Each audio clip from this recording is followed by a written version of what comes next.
Assalamu alaikum everyone. This is Ammaar bin Saleem. Welcome to another video from my side. This video is primarily for the people who are engaged in the marketing business one way or the other, or the ones who are engaged in overseeing or generating leads through different activities on multiple platforms on social media, be it Facebook, Instagram, TikTok, LinkedIn, what have you. And there is a huge problem. There's a significant problem the world has now come to realize, the problem of invalid traffic. And there's only so much that you can do about it. But of course, there are some fail safe situations that are being created now by people who are working on lead security and, kind of, ensuring that authentic leads are being generated. But at the same time, there's only so much that you can do. And this is the conclusion that I've come down to after having conversed with people who were actually engaged with some of the most significant agencies, media buying agencies in the world. So, as per a report that was generated by Lunio, 8.51% of the overall traffic that you see in terms of leads, basically the leads that you generate, 8.51% are sure to be invalid traffic, right? And across the globe, 740 billion US dollars are generally spent on digital media, right? And this includes all sorts of spend. And out of this, 63 billion straight off goes towards invalid traffic. The traffic that's made up of bots, the traffic that's made up of fake profiles, so on and so forth. So not everything that you see on social media in terms of lead generation, not every lead that you see is workable. And this is a fact that we all have to live with. There's another very interesting fact, by the way.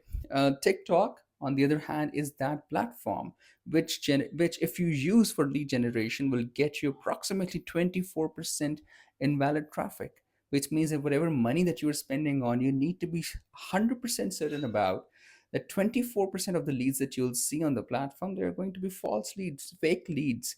Um, the industries that suffer the most are, on top of everything else, um, gaming and gambling, surprisingly.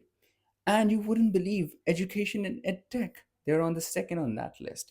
So the leads that we generate, especially the people who are engaged in marketing, who are engaged in the business of generating more leads for the admissions teams to work on, can be sure of generating or seeing a lot of invalid traffic, and they've got to come up with different solutions as far as coming down to generating only the authenticated leads is concerned. Well, having said that, there are some other aspects that one must consider.